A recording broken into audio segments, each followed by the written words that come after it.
Have you ever felt the echo of missed chances, the silence where the sound of celebration should ring out? That sting of lost opportunities is often due to a failure to truly connect, to resonate with potential clients, to communicate the true value you bring to the table with passion and precision. The truth? It's not the lack of service quality that hinders, but the absence of warm, compelling, and persuasive communication. These really are game changers, the secret ingredients to turning maybes into definites. And that's where we come in at Teachable Moments. So if you're a lawyer, financial advisor, business consultant, accountant, trustee, director, sales leader, subject matter expert, or anyone else offering professional services, this podcast is tailored just for you. Time after time, opportunities are missed and businesses and careers stutter because of a lack of simple, teachable communication and negotiation skills. I'm David Sullivans. And I'm Matthew Dashper-Hughes. Welcome to Teachable Moments. Coming up in today's episode, we're going to be talking about removing the barriers to effective communication, the all-important techniques and mindset that are necessary to form that true connection and that shared understanding that you have with any long-term relationship of equal business stature. So, David, here we are today talking about communication. My favorite ever quote, George Bernard Shaw, the biggest problem with communication is the illusion that it's taken place. Tell me this, great place to start. What's the best lesson you've ever learned from a communication breakdown, a communication failure? I've had, it's a really big question. I've had I have made a lot of mistakes in communication, which hopefully means I've learned a lot, or else I've just made the same mistake over and over again. And I think my biggest mistakes are where I don't ask first. That great saying, which is one of my favorite ever, is seek to understand before you seek to be understood. I have a recollection, and it actually fills me with shame if I'm honest. I had a textile business we had an office in India, and I wanted to do what I thought was the right thing. So I went out there and I spoke to all the members of staff and looked at what they might need and how we could help them. And some were in difficult circumstances, some weren't. And I found out that our suppliers over there were actually paying what I called kickbacks to the staff. They were paying money to the staff. And I went mad. I went absolutely crazy. I went, we're not in the bribery business. We don't do that. And they tried to talk to me, but I wouldn't listen. And what I didn't understand is, and I'm sure people may come and go, that's not what happens. But in a certain niche, in a certain industries, it's customary in India for there to be payments by the suppliers directly. And the employees assume that some of their pay will come from that. But I would not be stopped. And I actually closed the New Delhi office. But I know that if I'd only thank goodness it was a long time ago, so I can blame some young years. If I'd only said, tell me how it is here, tell me how you do things, I think it would have been a very different outcome. And that's one big learning process for me that I still take with me today. And that's one of and I can still feel a slight flush when I tell you this, because I was just really wrong. Maybe understandably wrong when I look back as a younger man, but wrong. I mean, that's a powerful story, isn't it? I suppose there's a level of vulnerability in these things, and I did ask for a lesson learned from something, and we learn far more from the scar tissue than we ever learn from any of our successes sometimes.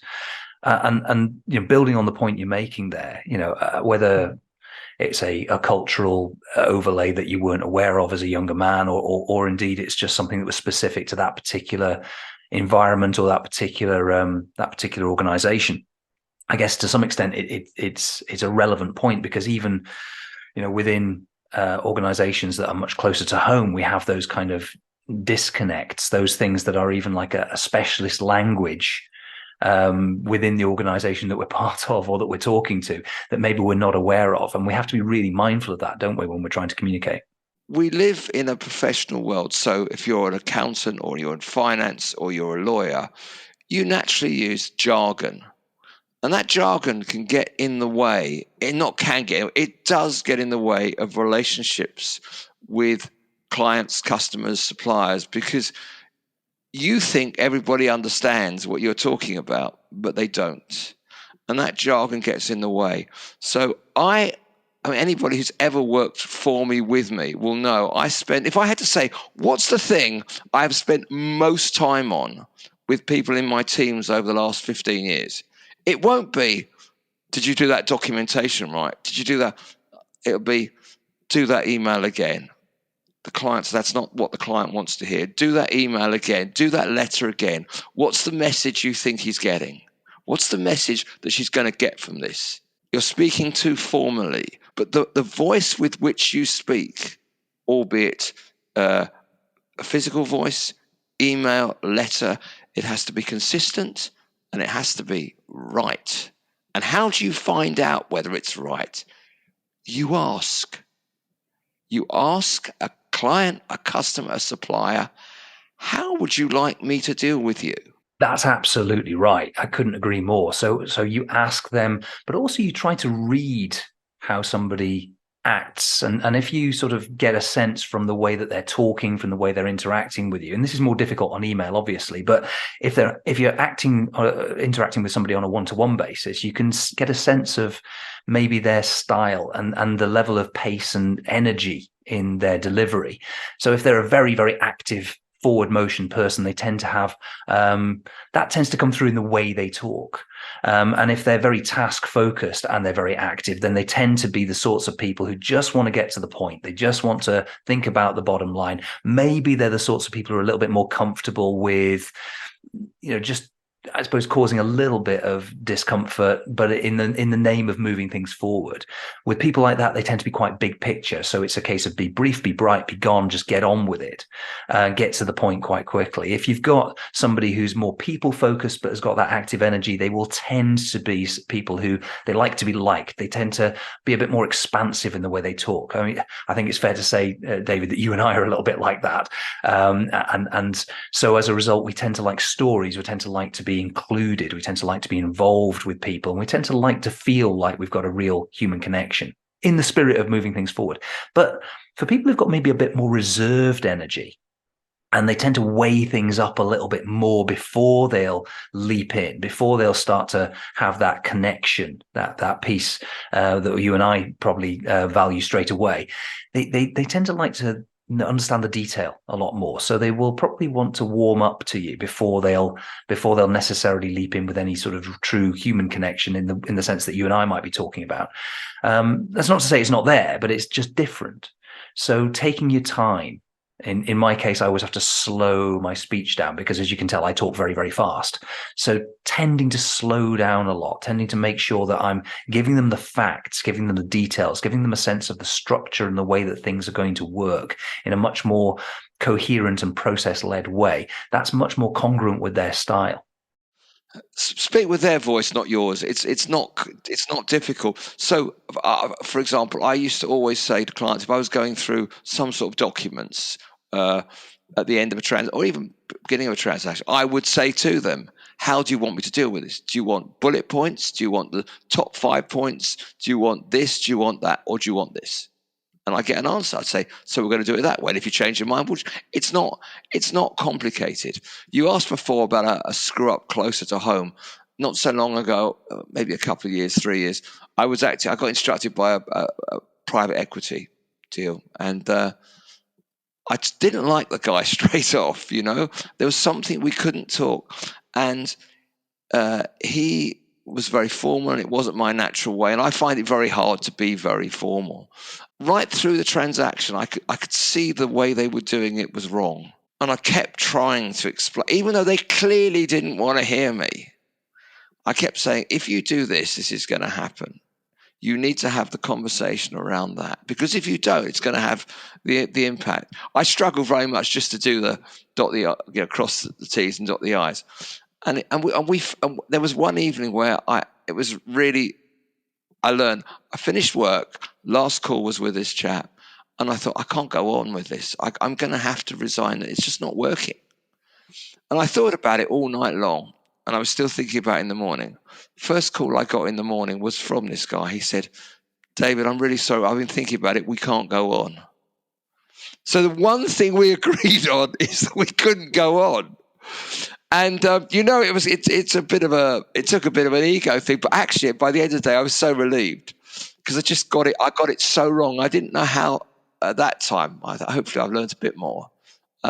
So you really have to find the voice that works. Obviously be authentic, but we are hopefully reasonably intelligent people. We have various authentic voices.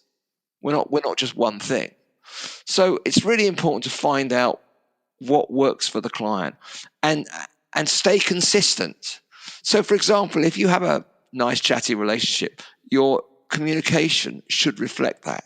I know a number of people in professions who, when they talk to you, it comes across as warm, but when you get the email, you think you're being told off. It's a 4-page, communication, and it's like, and you get that. And you go, but I thought we were friends. There's so much to learn about communication and how you deliver it. And go on the web, people. Look at the statistics around how long people can read an email for. What the turn-off point is. Now that's really interesting because actually talking about those stats on the web, just remembering from recent things that I've read, surveys saying that an average length of an email is around about, it's just over 400 words and it takes around about 3 minutes to read. So if you just do some basic maths on that and you say, well, most professionals are going to get, I don't know, around 100 emails a day, that's 100 times 3. Well, that's 300 minutes. That's 5 hours just to read the emails. So no wonder marketing emails and things typically get somebody's attention for maybe about 12 seconds. The optimum length for an email is somewhere between 50 and 200 words. And how many of us, myself included, I have to say, will do emails that are much, much longer than that. If you're going to write an email, have 4 bullet points at the top. Okay, no more. And do that. And if you've got a whole lot to tell them, stick it in an attached document and highlight it in yellow the bits they have to. This is always an ABC. But a lot of professionals in a lot of sectors that I work with, they think if you dump that on the client and say read it, it doesn't work. It really doesn't work. So I'm giving a very convoluted answer to what was a straightforward question. No, I think that's exactly right, David. And having that internal consistency, the way that you're talking, the way that you're speaking, the voice that any of the people in your team is using, it needs to feel like it's all coming from one place and that your client is getting something that they expect to get from you, or your prospective client even. You're right. It's a rounded thing, communication. I know, for example, when I've been dealing with local authorities on deals, I used to do a lot of construction work. I had clients say to me, don't wear your smart suit, David. Turn up.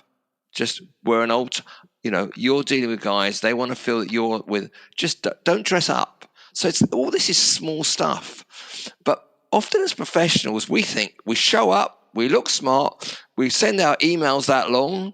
We've told the client, why didn't he get it? It's because there are so many ways of communications. And we can't get them all, but you just got to keep your mind open and try and learn about it.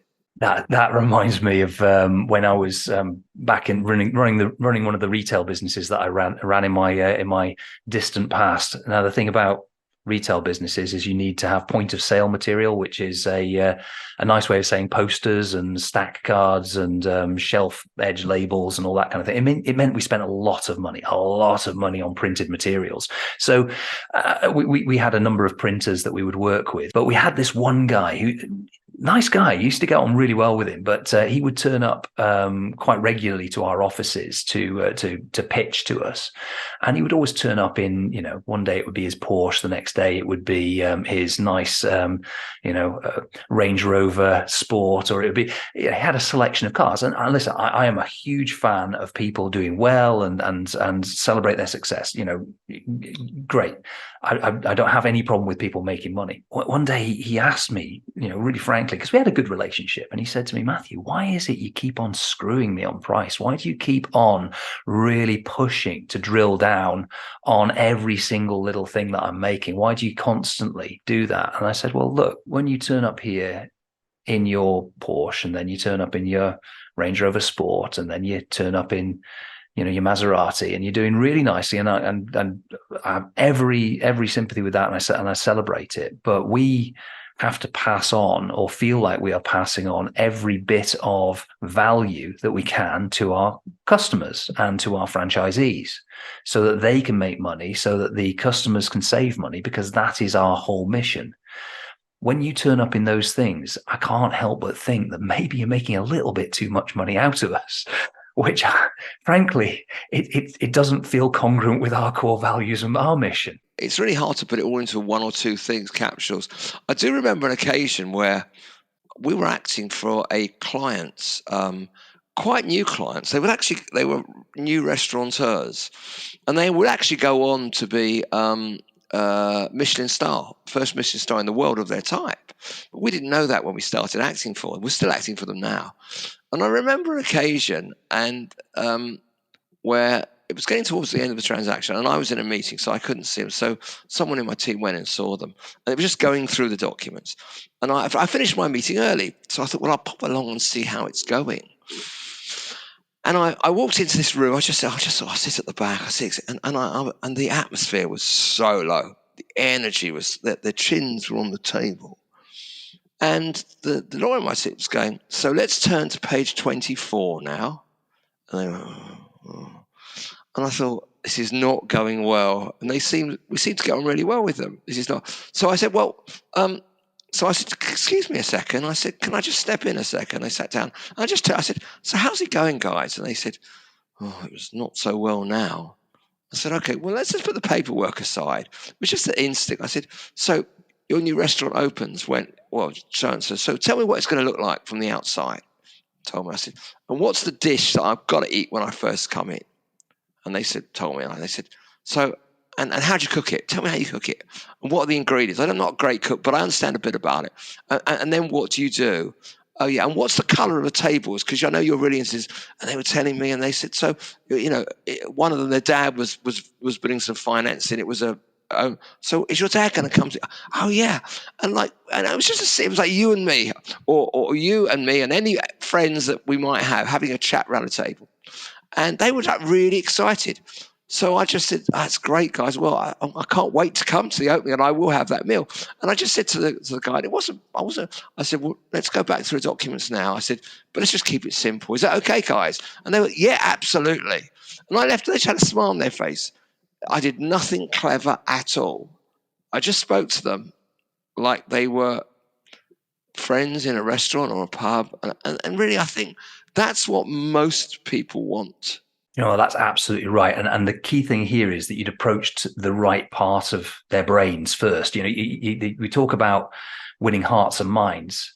It's in that order for a reason. You have to win somebody's heart before you can win their mind. It's about engaging them at an emotional level. Even for those people I talked about earlier on who are very rational and who want to talk about the facts and the figures and everything else, you still need to engage them at an emotional level, because the facts and the figures for them are the emotional thing. But with the people you're talking about, the restaurateurs, that's their passion. That's their life.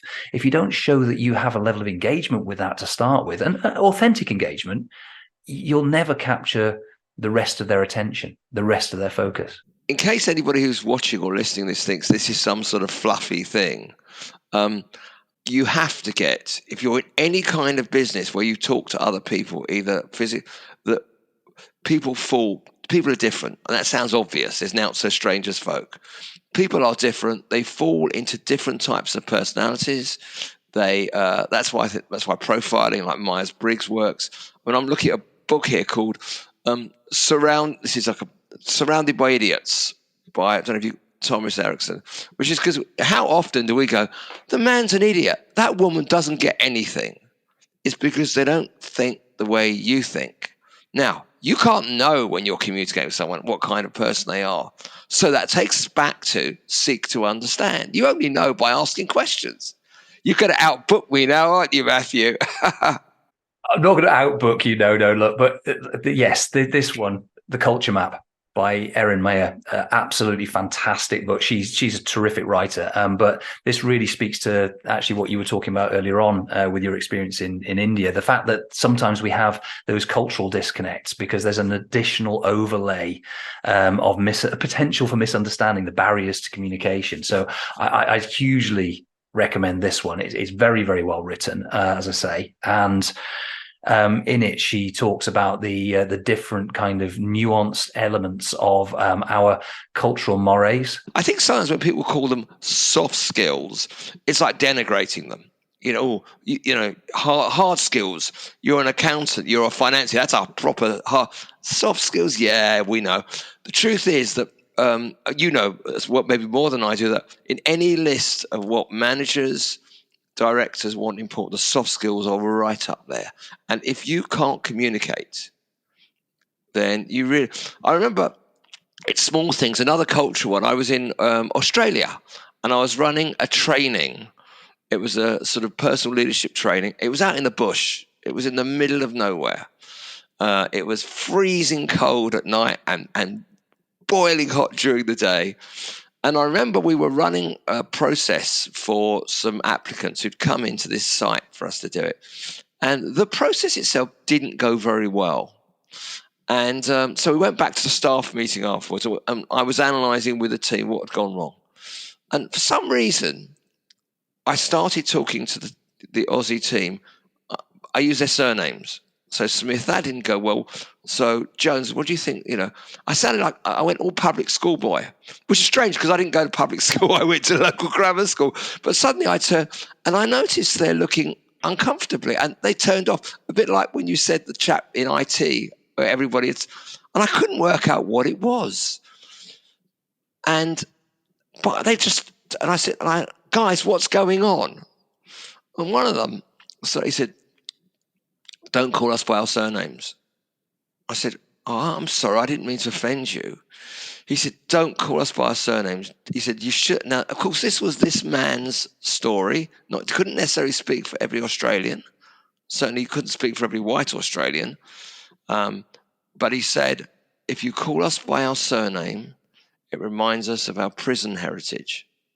That some of the men who are here are sons of convicts. And they were called by their surnames. They were given orders. You don't do that. Now, I couldn't possibly argue whether that was right. They're probably Australians would say that's nonsense. For him, it was true. For these men, it was true. I had no idea. So I just said, I'm really sorry. I had no idea. It won't come out of my lips again. And if it does, will someone call me on it? And like 25 hands went up. We'll call you on it. And it was fine. It was fine. There's no other way than just go, I'm really sorry, I got it wrong. But you just don't know sometimes. However rules you follow, however you listen to, and you just don't know stuff. Now, that's a really, really powerful story. Just to unpack that very, very briefly, you'll maybe have heard of transactional analysis, which is a really useful psychological model to help to understand communication, interaction between different human beings. And if you haven't heard of it called transactional analysis, you might have heard of it being referred to as parent, adult, child, so the three different ego states. One of the earliest books on transactional analysis was by a guy called Thomas Harris, not the guy who wrote The Silence of the Lambs. Yes. No, I read Silence of the Lambs as well, but yes. Yeah, I think Hannibal Lecter was a very different sort of psychologist or psychiatrist. So we won't talk about him. But yeah, Thomas Harris wrote this book called "I'm Okay, You're Okay," and very simplistically, because I need to oversimplify for the sake of brevity here. When you're interacting between two people, the interaction really can take one of four different states. I'm okay and you're okay, which hopefully we are right now in our interaction right now. I'm okay, you're not okay, which is where maybe your psychological safety feels compromised. Maybe you're feeling like you're on the back foot for some reason. I'm not okay, you're okay, where maybe my psychological safety has been compromised and I'm on the back foot for some reason. I'm not okay, you're not okay, where we're both basically in victim mode together and both feeling unhappy or discombobulated for some reason. So in this kind of interaction, the way that you just dealt with that, or the story you just told, you were both okay to start with, everything was fine. Then you started calling them by their surname, which, because of some level of cultural disconnect, they started to feel not okay. You picked up on that. You asked them the question. You went vulnerable and said, guys, this is my fault. I've completely messed this up. I'm so sorry. That meant that you went less okay than them. So in order to get them back to okayness, you went into not okayness, because that then sort of restored the equal business stature. It restored the equilibrium. So basically, in order to make somebody's psychological safety return back to an optimal level for the communication to carry on, going less okay than them is a really useful, I hesitate to call it a technique because then it sounds inauthentic, but that's basically it is a skill. It's something you naturally did, but it is a skill. That's great analysis. I didn't know I was doing that. It just felt, that I didn't want to. Yeah, it's very interesting. That I must read that book, I think. So, David, I'm conscious we are coming to the end of our time together on yet another episode. These things go so quickly, and there's so much more we could say. So much more on communication. Yeah. Well, if to summarize, and I think certainly, I'll just tell you what I think, and then you tell me what you think. Certainly, seek to understand before you seek to be understood. Simply, but ask. Ask. Find out what their voice is and speak with it. You're in the service industry. It's not their job to understand you. It's your job to understand them, and then make them understand you by using language they understand. Keep asking. This is back on the ask, but did I understand that right? Is that what you mean? Just keep asking. And I think that for me, those are the main ones. And always, it's part of the seek to understand. Always beware of the cultural overlays. Try and find someone.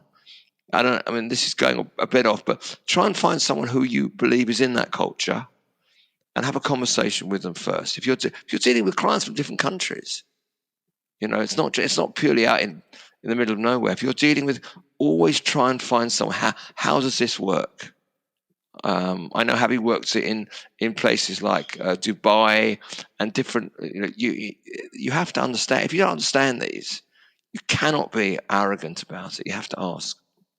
And there's one other thing. So and I know when you've got a team, and I mentioned it, you must all speak with one voice. If you are speaking in a certain tone, if your communications are in a certain way, that's your brand, your team. You have to make sure when you set up a deal and you provide the professional personnel, whatever business you're in, to assist the client, the customer, whatever, that they understand this is the voice you're talking with, and here's what it sounds like, and here's what it looks like. We want to hear from you too, so hit the like button, leave us an honest review, and please share with friends, colleagues, and anyone you think would benefit. Yes, and make sure you take action and benefit from these teachable moments. Don't forget to be here next time. We'll have more tips and tools that you won't want to miss. So subscribe now and stay informed. And we'll see you next time on Teachable Moments.